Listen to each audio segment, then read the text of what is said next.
बहुत स्वागत आप सभी का। आपके साथ मैं हूं अभिलाष मिश्रा। आप देख रहे हैं आपकी बात मध्य प्रदेश के हिल स्टेशन पचमढ़ी पर कल से 2 दिन तक शिवराज सरकार चिंतन मंथन करने जा रही है, जिसमें अगले 2 साल का रोड मैप बनेगा। सभी मंत्री सीएम के साथ बस में सवार होकर पचमढ़ी पहुंचेंगे और खुली वादियों में मिशन 2023 के रोड मैप को पर चर्चा करेंगे।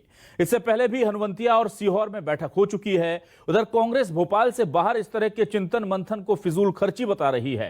कांग्रेस का कहना है कि प्रदेश का हर आदमी कर्ज में डूबा है और सरकार फिजूल खर्ची कर रही है, वो भी तब जब कोरोना के चलते आर्थिक हालात बेहद खराब हैं। और ऐसे में सरकार को क्या जरूरत है हिल स्टेशन पर पिकनिक स्पॉट पर जाकर चिंतन मंथन करने की? इसके लिए करोड़ों का मंत्रालय पड़ा हुआ है, वहां पर आकर के बैठिए, एसी कमरों में आराम से चिंतन मंथन कीजिए, लेकिन फिजूल खर्ची मत कीजिए। तो क्या कांग्रेस का ये जो आरोप है ये सही है, या फिर सरकार को जाहिर सी बात है कि जब विकास का खाका खींचना है तो थोड़ी अच्छी वादियों में जाकर के बात करेंगे तो कोई बेहतर परिणाम मिलेंगे? इसी पर करेंगे आज आपकी बात।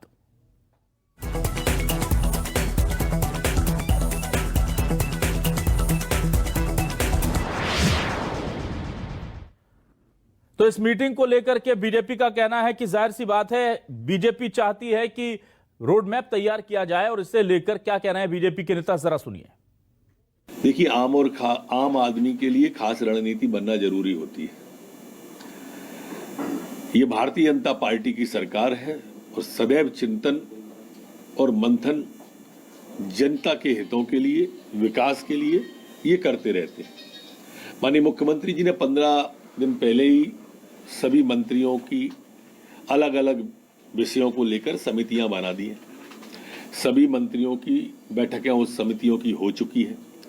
अब उस पर विस्तार से विस्तृत चर्चा और मंथन पचमढ़ी में होगा कल से, और जो अमृत आएगा वो जनता को समर्पित होगा विकास का। देखिए, कांग्रेस पार्टी को हर विषय में तकलीफ होगी, दर्द होगा जिसमें जनता का हित छुपा है। ये खर्चा नहीं है, ये मध्य प्रदेश के जन कल्याण के लिए, विकास के लिए निवेश है। इन्वेस्टमेंट और एक्सपेंसेस का अंतर कांग्रेस को समझ में नहीं आया। खर्चा तो वो है जो कांग्रेस खर्च कर रही है, इसको जुबानी जमा खर्च। हम चिंतन करके मध्य प्रदेश में भारतीय जनता पार्टी सरकार के श्रेष्ठ कार्यों को सर्वश्रेष्ठ करना चाहते हैं।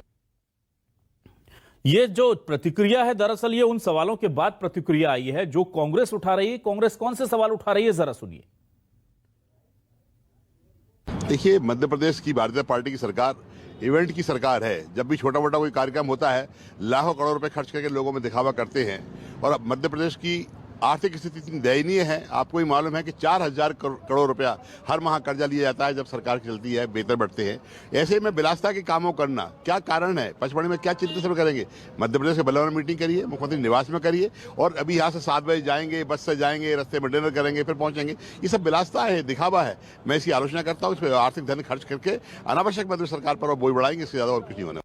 काय का चिंतन करेंगे? ये वहां पर बैठ के आराम से सिर्फ ये देखेंगे कि कहाँ कहाँ का रेता और बचा है और कहाँ से लूट खसोट किया जा सकता है, कहाँ पर अभी और खाद्य घोटाला किया जा सकता है। इतने बड़े बड़े घोटाले खाद्य विभाग के कोरोना काल में, जिनको राशन पहुंचना था वो राशन बाजार में बिक गया। तो ये चिंतन शिविर नहीं कर रहे हैं, ये तो सिर्फ ये देख रहे हैं कि अब 1-1.5 साल जो बचा है और कितना इस प्रदेश को लूटा जा सकता है, कैसे लूटा जा सकता है, लूटने का नया तरीका क्या है, सिर्फ ये कर रहे हैं। तो क्या है सवाल आज के जो हम उठा रहे हैं? आपको सवाल दिखाते हैं और फिर इस डिबेट को आगे बढ़ाते हैं। हमारे सवाल दिखाते हैं। प्रदेश पर लदा कर्ज का बोझ, तो मंत्री क्यों उड़ा रहे हैं सरकारी पैसों पर मौज? कभी हनुवंतिया तो कभी पचमढ़ी, कैबिनेट के काम के लिए जगह क्यों चाहिए हर बार नई? पिकनिक स्पॉट पर बनेगा विकास का खाका, क्या जनता के पैसों पर डाला जा रहा है डाका? एमपी में सरकार का खाली है खजाना, फिर हिल स्टेशन पर कैबिनेट को क्यों है जाना? ये बड़ा सवाल है। कांग्रेस भी उठा रही है, आम जनता भी पूछना चाहती है, क्योंकि हम देखते हैं कि बाकी चीजों को लेकर सरकार साफ कहती है कि अभी आर्थिक हालात बहुत अच्छे नहीं है, कर्ज हर साल हर महीने लिया जा रहा है, ये भी हम देख रहे हैं। और इस पर बातचीत करने के लिए 3 खास मेहमान हमारे साथ जुड़ चुके हैं, उनका रुख कर लेते हैं। हमारे साथ बीजेपी के वरिष्ठ नेता विधायक मंदसौर से यशपाल सिंह सिसोदिया जी जुड़े हुए हैं। यशपाल जी, बहुत स्वागत करता हूं आपका न्यूज 24 मध्य प्रदेश छत्तीसगढ़ पर। रविंद्र तोमर जी, कांग्रेस के वरिष्ठ नेता विधायक जुड़े हुए हैं हमारे साथ। रविंद्र जी, स्वागत करता हूं आपका। और आज हमने वरिष्ठ पत्रकार दिनेश गुप्ता जी को भी आमंत्रित किया है। दिनेश जी, बहुत स्वागत आपका न्यूज 24 मध्य प्रदेश छत्तीसगढ़ पर। अब मैं सबसे पहला सवाल रविंद्र जी आपसे करना चाहता हूं कि विकास का खाका तैयार करने हम जा रहे हैं और पंकज जी कह रहे थे कि ये खर्च नहीं निवेश है, यहां खर्च करेंगे तो जनता के लिए कुछ बेहतर आएगा। नरोत्तम मिश्रा जी कह रहे थे कि विकास का अमृत निकलेगा मंथन के बाद और जनता को बांटा जाएगा। तो आपको क्यों गलत लगता है? ये हमको गलत नहीं लगता है, मध्य प्रदेश की जनता को गलत लगता है। मध्य प्रदेश की जनता ये कह रही है कि सरकार है और सरकार रहते जनता के हित की बात नहीं हो रही है। अभी आपने थोड़ी देर पहले अभिलाष जी कहा कभी हनुमंतिया कभी पचमढ़ी, ये केवल चिंतन वहां बैठ करके हजारों करोड़ रुपया सरकार का बर्बाद करके चिंतन होगा। ये वल्लभ भवन किस लिए है? मुख्यमंत्री निवास पे मीटिंग करिए, लेकिन सरकार का हजारों करोड़ रुपया बर्बाद करना ये जनता के हित में नहीं है। और जनता का चिंतन करना है तो हनुमंतिया में जब वो इनका हुआ शिविर, कैबिनेट की बैठक हुई, चिंतन हुआ, उसमें क्या हुआ? और मैं कह रहा हूँ हजारों करोड़ रुपया, 3,15,000 करोड़ रुपया कर्ज में डूबी है मध्य प्रदेश की सरकार। जनता का एक व्यक्ति एवरेज निकालोगे तो 40,000 रुपया प्रति व्यक्ति कर्जा है मध्य प्रदेश में। ये तो विकास है मध्य प्रदेश का 17 साल का आदरणीय शिवराज सिंह जी का। और अब वो कितना चिंतन करना चाहते, अभी मैं सुन रहा था, हमारे माननीय विधायक जी कह रहे थे, वो बिल्कुल ठीक कह रहे थे कि अब ये देखना होगा कि कहां और कहां डाका डाला जा सकता है, कहां रेत खाली है, कहां क्या हो सकता है। इसमें सरकार भ्रष्टाचार में पूरी तरह डूबी हुई है और जनता की कोई चिंता नहीं है। जनता की चिंता होती तो मैं समझता हूं बहुत सारे मौके हैं काम करने के, लेकिन काम करने की तो नियत ही नहीं है। अभी मैंने स्वयं सबसे पहले पत्र लिखा, मध्य प्रदेश राजस्थान सरकार ने पुरानी पेंशन लागू करी। मैंने कहा कर्मचारियों के हित में अगर काम करना है तो उनको महंगाई भत्ते की बात हो रही थी। अभी राजस्थान में और छत्तीसगढ़ सरकार ने किया, उसके एवज में कई विधायकों ने, मैंने भी पत्र लिखा, विधानसभा में भी उठाया, तो उस पर कोई चर्चा नहीं हुई। और एक नहीं अनेक ऐसे काम है, किसानों के हित की बात करो, किसानों के चाहे खाद का हो मुद्दा, बीज का मुद्दा हो जी, तो किसी विषय पे कोई बात नहीं हो रही। न नौजवानों को बेरोजगार की बात हो रही, ठीक है, उनके रोजगार का सृजन कैसे होगा, नौजवानों को रोजगार कैसे दिया जाएगा। रविंद्र जी, मैंने अनेकों बार कहा कि हमारे चंबल क्षेत्र में, इस क्षेत्र में, पूरे मध्य प्रदेश में हजारों एकड़ जमीन बेकार पड़ी हुई है। अगर वहां उद्योग धंधे स्थापित किए जाए, केवल इन्वेस्टमेंट कर लेते, बातें तो होती हैं लेकिन काम नहीं होता उस पर। ठीक है, यशपाल जी आपके पास आता हूं। यशपाल जी, जो अमृत निकलेगा पचमढ़ी से, वो अमृत जनता के हित का होगा, हम मान के चल रहे हैं। हनुमंतिया से क्या कोई अमृत निकला था सर? क्योंकि हनुमंतिया से अगर अमृत निकला होता तो फिर यह कर्ज का बोझ लगातार बढ़ नहीं रहा होता। और साफ तौर पर कांग्रेस कह रही है कि ये फिजूल खर्ची है, वो भी ऐसे वक्त में जब सरकार पर बहुत ज्यादा आर्थिक बोझ है, इसकी जरूरत नहीं थी। सर मुझे बताइए, हिल स्टेशन पर कैबिनेट ही का चिंतन मंथन क्यों हो रहा है सर? देखिए अभिलाष जी, कांग्रेस ने का काम है प्रतिपक्ष की भूमिका में आरोप लगाने का, लेकिन हनुमंतिया की बात हो या पचमढ़ी की बात हो या सीहोर की बात हो, और देखिए प्राकृतिक स्थान पर, और अगर काय की फिजूल खर्ची, अगर सारे मंत्री एक एक अपनी अपनी गाड़ियों में, अपने अपने कॉर्केट में, अपने फॉलो गाड़ियों में जाते, तो आप कह सकते थे कि 35-30 मंत्रियों का काफिला, उनके आगे कॉर्केट चल रहा है, और एक बस में जाना, ये तो और बचत है कि सब विधायक, सब मंत्री मिलकर के और एक साथ एक गाड़ी में। कांग्रेस तो एक साथ रह ही नहीं सकती ना अभिलाष जी, इनको तकलीफ तो इसी बात की है। कांग्रेस को इस चिंतन बैठक से कांग्रेस को चिंता हो रही है, इस बात की चिंता हो रही है कि गरीब एजेंडा है। हम तो कुशाभाऊ ठाकरे जी का जन्म शताब्दी वर्ष सेवा और समर्पण का मनाने की ओर अग्रसर हो रहे हैं, और जिस प्रकार से आदरणीय कुशाभाऊ ठाकरे जी ने हमको जो मार्गदर्शन दिया था, उसी के अंतर्गत हम गरीब कल्याण वर्ष का, हमारा सेवा और समर्पण का दिवस और वर्ष हम मना रहे हैं। तो अभिलाष जी, पचमढ़ी में तो विधानसभा चलती थी, ये एक जमाना था जब पचमढ़ी में गर्मी के समय में पचमढ़ी में विधानसभा चलती थी। तो आज अगर एक मंत्रिमंडल के सहयोगी साथी एक गाड़ी में बैठ करके जाते हैं, और अभिलाष जी 14 समूह बने हैं, इन 14 समूह ने मिलकर के अपना एजेंडा तय किया है।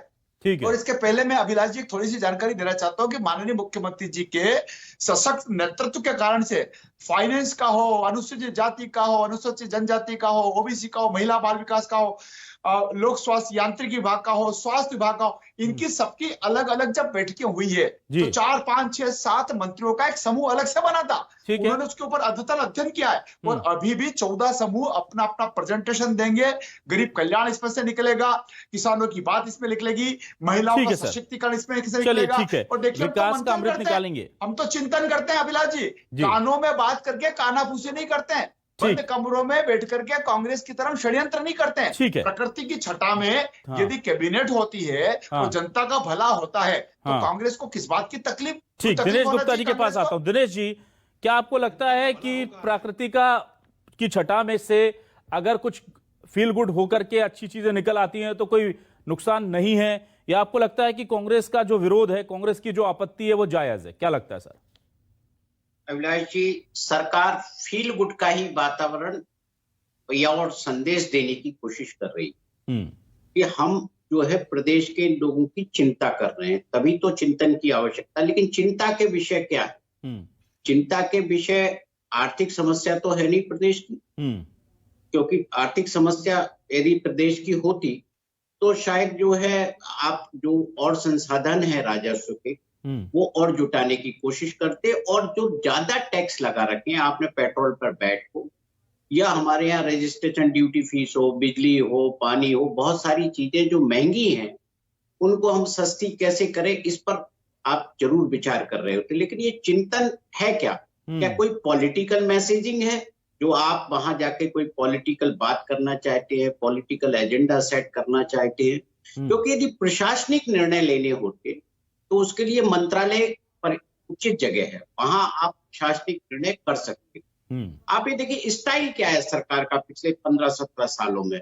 हम यही देख रहे हैं कि चिंतन बैठक, चिंतन मनन मंथन, यही सब बैठकें चलती रहती हैं। बहुत सारे जो कमेटियां हैं हर कार्यकाल में बनी। आपने देखा होगा ना कि जब पहला कार्यकाल था शिवराज जी का, तब भी इसी तरह का मंथन हुआ, दूसरे कार्यकाल में भी हुआ, तीसरे में भी हुआ। उनका नतीजा क्या हुआ? आप देखिए कि विधानसभा में स्वर्णिम मध्य प्रदेश का एक संकल्प पारित किया जाता है। वो संकल्प भारतीय जनता पार्टी के नेताओं को याद है क्या? उसका रोड मैप क्या हुआ? ये बहुत सारी चीजें हैं जो लोग सवाल खड़े करती है, क्योंकि ये तो आप मंत्रालय में भी कर सकते हैं, तो बाहर जाने की आवश्यकता कोई विशेष थी नहीं। ठीक है, मैं आता हूं रविंद्र तोमर जी। देखिए, एक ऐसी बात जिसकी तरफ इशारा किया दिनेश जी ने, और मैं उनके पास आऊंगा तो उनसे विस्तृत तौर पर उस पर बात करूंगा, लेकिन क्या यह सरकार से ज्यादा संगठन के अंदर मंथन की कोई बैठक है क्या? ऐसा लग रहा है कि एक मैसेज देने की कोशिश की जा रही है कि हम एकजुट हैं, क्योंकि हमने देखा है कि आज कैलाश विजयवर्गीय जी ने भी बयान दे दिया, कह दिया कि सीएम के चेहरे के लिए किसी दूसरे का सवाल ही नहीं उठता। उन्होंने पहले ही घोषणा कर दी है कि कौन होगा सीएम चेहरा। तो क्या ये एक पूरा का पूरा स्टेज सेट किया जा रहा है और इसे नाम दिया जा रहा है सरकारी काम का, जबकि मैसेज दिया जा रहा है आला कमान को? ऐसा लग रहा है क्या आपको? ये बिल्कुल ठीक कह रहे हैं आप अभिलाष जी, और मुझे भी ये लग रहा है, पूरे प्रदेश की जनता को लग रहा है कि भारतीय जनता पार्टी में 5 मुख्यमंत्री है इस समय। शिवराज भाजपा अलग है, महाराज भाजपा अलग है, और इस समय और अनेक नरोत्तम जी हैं, बीडी शर्मा जी हैं, तमाम अलग अलग नेता अपनी अपनी खींच रहे हैं। जैसे अभी हमारे आदरणीय विधायक जी ने एक बात कही कि कांग्रेस इकट्ठी नहीं रह सकती। मैं कह रहा हूं कि आप पहले भारतीय जनता पार्टी का देखें कि इस समय 5 मुख्यमंत्री हैं, और जो वास्तविक जो हमारे ग्वालियर चंबल संभाग में ये चर्चा है कि जो वास्तव में भारतीय जनता पार्टी के जो जमीनी कार्यकर्ता थे, जिन्होंने अपने खून पसीना बहा करके भारतीय जनता पार्टी को प्रदेश में ला करके खड़ा किया, उनकी इतनी घोर उपेक्षा है कि वो अपने आप को ठगा महसूस कर रहे, और उनके नेता कुछ नहीं कर पा रहे, क्योंकि इतनी स्पीड है वो उड्डयन मंत्री जी की कि जो स्पीड रुकने का नाम नहीं ले रही। मैं आपसे ये कह रहा हूं कि केवल और केवल ये अगर अमृत निकलना होता तो हनुमंतिया का भी जिक्र किया आपने। हनुमंतिया के चिंतन शिविर से कैबिनेट की बैठक हुई, वहां चिंतन हुआ, उससे क्या प्रदेश में कर्जा कम हो गया, या कोई जनता का कोई बड़ा रोजगार का सृजन हो गया जिससे नौजवान रोजगार से लग जाते, या कोई किसानों को राहत मिल गई, उससे व्यापारियों को राहत मिल गई?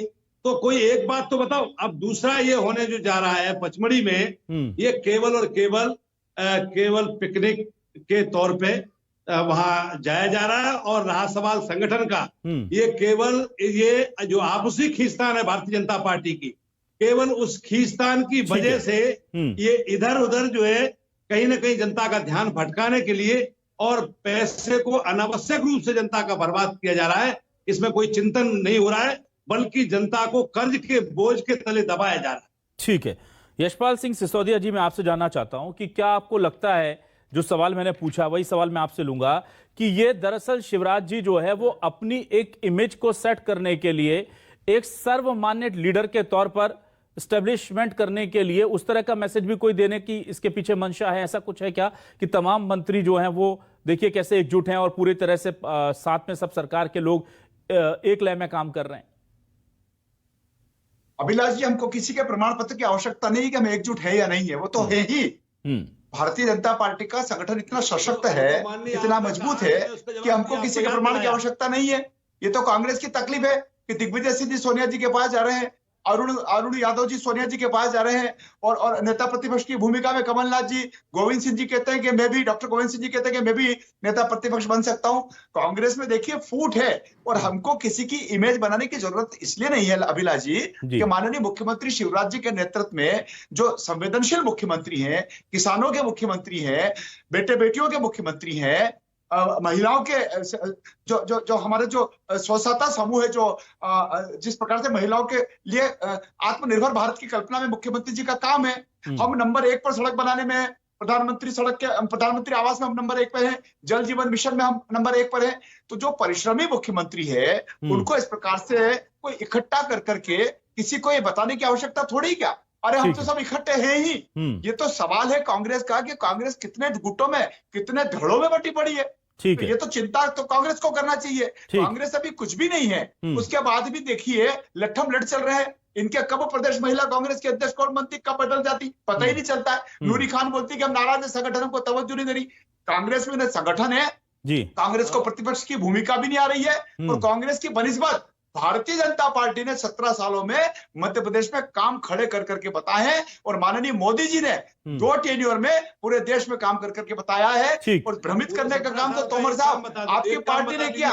इंदिरा जी गरीबी हटाओ, गरीबी हटाओ। ठीक है, बहुत पीछे चले जाते हैं सर, इंदिरा जी बहुत पीछे हो जाएंगे। दिनेश गुप्ता जी के पास आता हूं। आलोचना के अलावा एक काम बता दीजिए ना, दिनेश जी के पास आता हूं। दिनेश जी, मुख्यमंत्री जी ने एक काम बता दो, और मैं कह रहा हूँ इस समय 100 काम बता देंगे। 100 में जनता ने पूरी तरह नकार दिया था 18 में। 100 काम बता देते तभी तो जनता तोमर साहब हमको चुनाव जिता रही है। ये धनबल की सरकार है, जनता ने नहीं चुनी। आपके दल के नेता भी आकर्षित होकर के हमारे दल में आ गए हैं। के चेहरे से और उनके झूठ से लोगों में इतना भ्रम उत्पन्न हो गया, लोग समझ गए कि यहाँ कोई सच्चाई नहीं है। ठीक है, ठीक है, मैं आता हूं दिनेश जी के पास। ठीक है सर, चिंता करो, अपने दल की चिंता करो। दिनेश जी, मुझे ये बताइए सर, क्या अब जब चूंकि ये माना जा रहा है कि उत्तर प्रदेश के चुनाव खत्म हो गए हैं, तो हमने देखा शिवराज जी का एंग्री यंग मैन रूप देखा हमने, वो किस तरह से बयान दे रहे हैं, वो लगातार बोल रहे हैं, वो कलेक्टर और कमिश्नर को बोल रहे हैं कि हमारे हिसाब से सरकार चलेगी। मतलब जब 1-1.5 साल बचा है तब सरकार ये कह रही कि हमारे हिसाब से सरकार चलेगी। इसका मतलब ये है कि क्या इससे पहले नहीं चल रही थी? क्या अधिकारी उनकी बात नहीं मान रहे थे? और उसके बाद जो प्रोफाइलिंग शिवराज जी ने अपनी अचानक से की है, बहुत आक्रामक, क्योंकि पहले बहुत सौम्य और बहुत मधुर छवि की सीएम के तौर पर उनकी छवि थी, लेकिन अब वो एकदम से एंग्री यंग मैन के तौर पर आ रहे हैं। तो ऐसा लग रहा है हर फ्रंट पर वो, चाहे सरकार के बीच में हो या जनता के बीच में हो या संगठन के बीच में हो, वो एक बड़ी लीड ले लेना चाहते हैं। कुछ ऐसा लग रहा है क्या इस मंथन से भी? अभिलाष जी, आज ही का जो जिस बयान का जिक्र आप कैलाश विजयवर्गीय जी का कर रहे थे, कि वो सर्वमान्य नेता है, उन्हीं के नेतृत्व में चुनाव लड़ा जाएगा, ये जो है बयान कब दिए जाते? जब कहीं नेतृत्व का सवाल खड़ा होगा। आप मैसेजिंग आप किसी भी रूप में दे, चीफ मिनिस्टर एक तो एडमिनिस्ट्रेशन के जरिए मीटिंग देता है या कोई पॉलिटिकल मैसेज देता है, तो आप एंग्री यंग मैन की छवि बता रहे हैं, तो आप कहीं ना कहीं मैसेज ही दे रहे हैं। जैसे हमने देखा था 2008 के विधानसभा चुनाव के पहले उन्होंने नायक के रोल में जिस तरह से अपने आप को लाए थे कि वो मध्य प्रदेश के नायक हैं, और उसी तरह का अंदाज था कि अपराधियों को जमीन में गाड़ देंगे, और उसी तरह की सब मैसेजिंग। तो कहीं ना कहीं हम ये देख रहे हैं कॉन्फिडेंस लेवल है सरकार वो बढ़ा हुआ है। 2018 के जो रिजल्ट थे, वो रिजल्ट उनकी उम्मीद के अनुसार नहीं थे। कहीं ना कहीं भारतीय जनता पार्टी को निराशा थी, और 2020 में जिस तरह से सरकार मिली और जिनके कारण से सरकार मिली, उस सेलिब्रेशन में हम देख रहे हैं 2 दिन से सेलिब्रेशन हो रहा है, लेकिन जिनके कारण सरकार बनी वो लोग नहीं थे, ज्योतिरादित्य सिंधिया नहीं थे। तो इसी के कंटिन्यूएशन में आप देखिए, हो सकता है पचमढ़ी में भी ये सेलिब्रेशन कैबिनेट आप वापस सरकार में आए, किसी भी तरह से आए हो। ठीक, तब बात वही है कि हम एक मैसेज दे रहे हैं, शिवराज सिंह चौहान के नेतृत्व में ही चुनाव लड़ा जाए। ठीक है, लेकिन दिनेश जी मुझे एक बहुत बहुत गूढ़ सवाल मैं करता हूं आपसे कि कॉन्फिडेंस में, ये तो सबको दिख रहा है शिवराज जी कॉन्फिडेंस में है, पर ये कॉन्फिडेंस किसका है? ये कॉन्फिडेंस जो है वो अगले चुनाव में बहुत अच्छी परफॉर्मेंस करना है, उसको लेकर के शिवराज जी के पास अपर हैंड है और उन्हें पता है कि उन्हें ही लीड करना है, उसका है? या फिर परफॉर्म करने की झटपटाहट के तौर पर ये चीजें दिख रही हैं कि अब उन्हें दिखाना है एक सख्त प्रशासक की छवि, ताकि आने वाले समय में चेहरा सर्वमान्य वो हैं लेकिन आला कमान को भी मान्य हो, क्योंकि बीजेपी की ये शैली रही नहीं है कि इतने पहले से वो डिसाइड करके दे दें कि आप ही सीएम का चेहरा होंगे। तो ये वो झटपटाहट है, या फिर आपको लगता है कि कोई अपर हैंड मिल गया, आला कमान ने सिग्नल दे दिया है गो का, और इसीलिए शिवराज जी अब फ्रंट फुट पर खेल रहे हैं?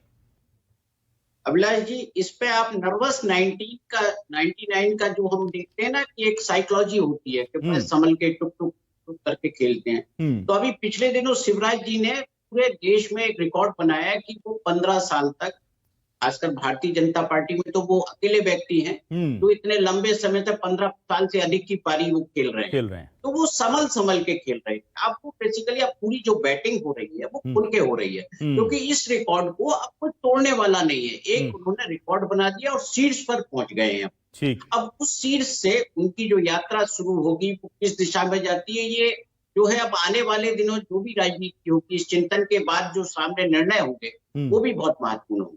ठीक है, यशपाल जी मैं आपसे जानना चाहता हूं, सीएम साहब जितने आक्रामक नजर आ रहे हैं, क्योंकि हमने देखा है जमीन में गाड़ दूंगा का बयान भी देखा, नायक अवतार भी उनका देखा, बुलडोजर, लेकिन जिस तरह से प्रदेश में चल रहे हैं सर ये चलते रहेंगे क्या? और इसके पीछे की वजह क्या है कि अचानक से ऐसा क्या हो गया कि उन्हें इतने अपराधी नजर आने लगे? एक छोटा सा उदाहरण देता हूं यशपाल जी, आज बैतूल में बुलडोजर चला करके एक अपराधी का मकान तोड़ा गया जिसके ऊपर कई अपराध थे और उसके बेटों पर एक युवती के साथ रेप का केस आया, और जब उसका मकान तोड़ा गया तो प्रशासन ने बताया इनका मकान का जो हिस्सा है वो अवैध है, इनके ऊपर बिजली का बिल बकाया है, इन्होंने जमीन पर अतिक्रमण किया है, इन्होंने खेत पे सरकारी जमीन पर अतिक्रमण किया था, हमने उस पूरी फसल को हटा दिया, तोड़ दिया, बर्बाद कर दिया।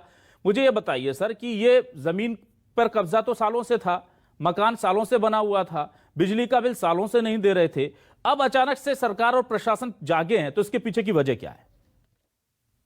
देखिए, समय समय पर अभिलाष जी ऐसा नहीं कि प्रशासन पूरी तरह से सुस्त और सोया रहता है। माननीय मुख्यमंत्री जी का जिस प्रकार से दिनेश जी ने भी कहा है कि कॉन्फिडेंस, सेल्फ कॉन्फिडेंस क्यों बढ़ता नजर आ रहा, जवाबदारी, जिम्मेदारियां, अगर कोरोना के काल खंड की चुनौतियों को माननीय मुख्यमंत्री जी ने स्वीकारोक्ति प्रदान करते हुए 18-20 घंटे काम करके अगर परिणाम दिए हैं और उसका रिजल्ट यदि जनता ने स्वीकार किया और उनको थैंक्स दिया, धन्यवाद दिया, तो कॉन्फिडेंस तो और बढ़ेगा अभिलाष जी। और दूसरा, सेल्फ हेल्प ग्रुप में जिसकी मैं बात कर रहा था, महिला स्वसहायता समूह में अगर महिलाओं को आत्मनिर्भर बनाने के लिए यदि हम एक उत्पाद एक जिले के अंतर्गत महिलाओं को रोजगार से जोड़ने का काम कर रहे हैं तो हमारे मुख्यमंत्री जी का सेल्फ कॉन्फिडेंस तो बढ़ेगा। और जहां तक आपने बैतूल की घटना का उल्लेख किया है, देखिए अभिलाष जी, अगर निचले स्तर पर अगर किसी प्रकार का कोई अनियमितता होती है, कोई अतिक्रमण होता है, कोई अपराधी पनपता है और तब जब उसको पकड़ लिया जाता शिकंजे में, तो निश्चित से उसके ऊपर तो सरकार का आक्रमण होना चाहिए, प्रशासन का आक्रमण होना चाहिए, और वो करने का काम तेजी से किया माननीय मुख्यमंत्री जी ने पूरे प्रदेश भर के है। और आप अभिलाष जी बताइए उन लोगों के लिए क्या करना चाहिए जो उज्जैन में महाकाल की नगरी में अगर कोई रैली निकलती हो और छतों के ऊपर से पत्थर फेंके, तो हमने तो पत्थरबाजों को भी ठीक करने का हमने विधेयक ला करके और कड़ा कानून बनाने की कोशिश करी। अगर जो रेप करता है, बलात्कारी जो है, दुष्कर्म करने वाला है, और जब नाबालिग बिटियाओं के साथ इस प्रकार से काम होता है, छोटी बच्चों तो फांसी देने का काम हमारी सरकार ने किया है। तो देखो, सवाल दर सवाल अगर आते हैं तो हमने समय समय पर कानूनों में संशोधन किया। रविंद्र जी, आपसे जानना चाहूंगा कि अगर शिवराज जी इतने कॉन्फिडेंस से खेल रहे हैं और जाहिर सी बात है कि दिल्ली से लेकर के भोपाल तक कांग्रेस में भागदौड़ मची हुई है, तो फिर जनता फिजूल खर्ची हो रही है या नहीं हो रही है, कांग्रेस पर कैसे भरोसा करे आपकी बातों पर सर? हम देख रहे हैं कि कल सोनिया गांधी से कल मुलाकात हुई, अरुण यादव जी की आज मुलाकात हो रही है अजय जी की।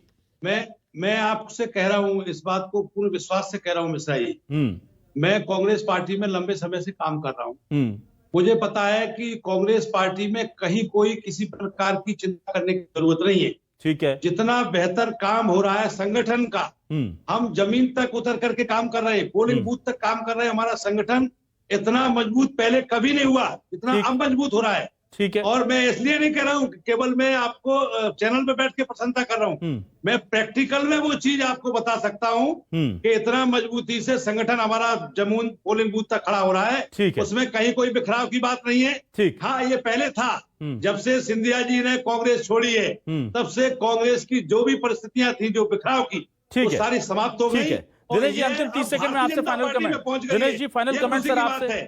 मुझे ये बताइए, ठीक है रविंद्र जी, समय खत्म हो गया। दिनेश जी, फाइनल कमेंट में मुझे ये बताइए कि शिवराज जी जाने जाते हैं किसी भी जो छोटा कार्यक्रम है उसे बड़े इवेंट में कन्वर्ट करने के लिए। क्या पचमढ़ी के मंथन के बीच में से कोई बड़ा ऐलान हम प्रत्याशा उसकी रख सकते हैं, उम्मीद उसकी रख सकते हैं, ताकि वो लाइमलाइट में आए और सुर्खियां बने और याद किया जाए कि पचमढ़ी में मंथन करने गए थे तो वहां से ये तोहफा दिया था? कांग्रेस पार्टी के बिल्कुल, देखिए अभिलाष जी, जो भी होगा एक नए तरह की, एक जैसे होता है ना नई बोतल में पुरानी शराब जैसी स्थितियां जो होती ना, हम ये देखेंगे उसी तरह की फिर कोई योजना होगी, फिर उसी तरह की फिर कोई सरकार एक टास्क ग्रुप बनाएगी इम्प्लीमेंट करने के लिए, एक पॉलिटिकल कोई कमेटी बनाएगी, उसी तरह की चीजें फिर आएंगी जो पिछले हमने 3 कार्यकाल में। ठीक है सर, बहुत बहुत शुक्रिया यशपाल सिंह सिसोदिया जी, रविंद्र तोमर जी और दिनेश गुप्ता जी हमारे साथ इस पूरी डिबेट में जुड़ने के लिए। तमाम दर्शकों का भी बहुत बहुत शुक्रिया।